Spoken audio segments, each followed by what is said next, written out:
नमस्कार दोस्तों, मित्रों। क्या आप चिंतित हैं अपने बच्चों के भविष्य को लेकर के, उनके शादी विवाह को लेकर के? और यदि आप युवा हैं तो क्या आप अपने भविष्य को लेकर के या स्वयं के विवाह को लेकर के किसी भी प्रकार के पशोपेश में रहते हैं? यदि हाँ, तो सुनिए हमारा आज का यह कथानक। मैं हूं HK जैन, जवाहर नवोदय विद्यालय का एक सेवानिवृत्त प्राचार्य। बात राहुल नाम के एक युवक की है। अपने कमरे में बैठा हुआ राहुल सिसक रहा था, रो रहा था, परेशान हो रहा था। क्यों? क्योंकि उसके पिताजी का निधन हो गया था। हर किसी के पिताजी का निधन होता है, लेकिन राहुल के मन में एक बात गूंज रही थी कि मैंने पिछले महीने अपने माँ बाप की अनुमति के बिना विजाति विवाह किया और उनको बिना बताए घर छोड़ करके मैं दूसरे शहर में चला गया, और इसी सदमे के कारण से शायद मेरे पिताजी की मृत्यु हुई होगी।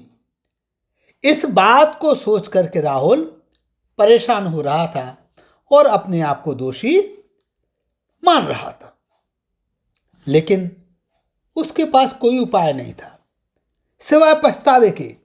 वो पछता रहा था कि काश मैं अपने माँ या बाबूजी से बात करता, उसके बाद में विवाह करता, उनकी पसंद की लड़की से विवाह करता, तो आज मुझे यह दुख नहीं झेलना पड़ता। उसी समय उसकी पत्नी रजनी आती है, राहुल को सांत्वना देती है और कहती है कि यह आपके रोने का समय नहीं है, यह आपके बिलखने का समय नहीं है। माँ जी को संभालिए, उनकी स्थिति बहुत दयनीय हो रही है।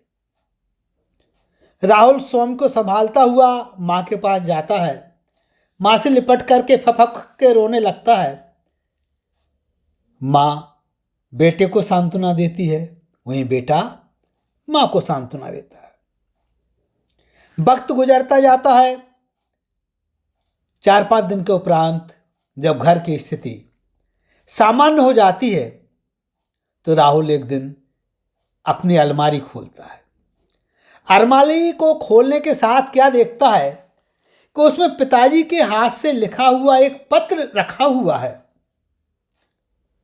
पत्र को खोलते ही वह देखता है कि उसमें लिखा है, प्रिय राहुल, जिस समय तुम यह पत्र पढ़ रहे होगे, यह आवश्यक नहीं कि मैं तुम्हारे सामने हूं।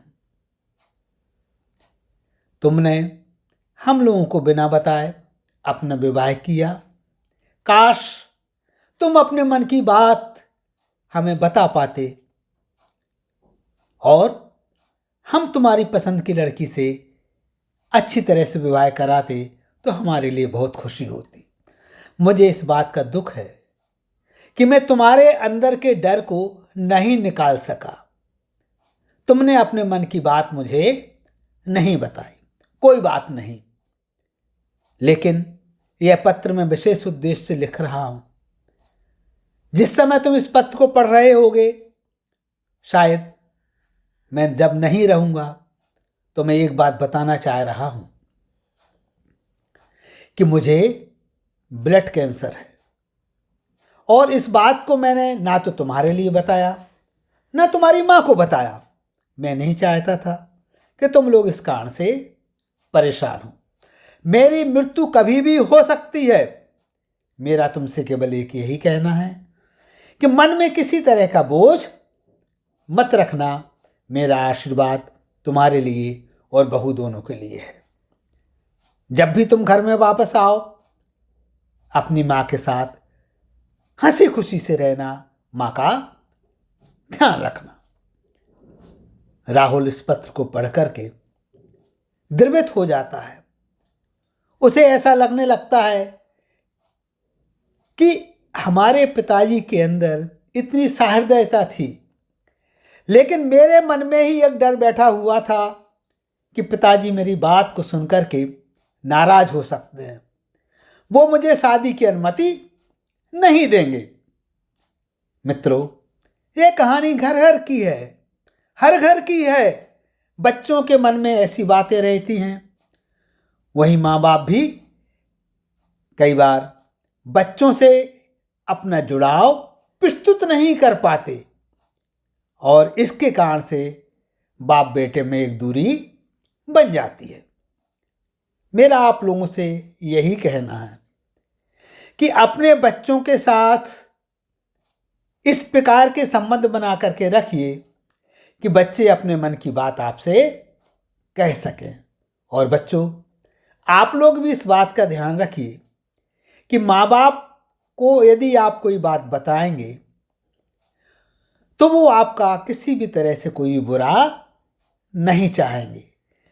परिवार की सफलता इसी में है कि हम सहज रहें, सरल रहें, मिलजुल करके रहें। और यदि हम ऐसा करते हैं तो परिवार का हम असली आनंद उठा सकेंगे।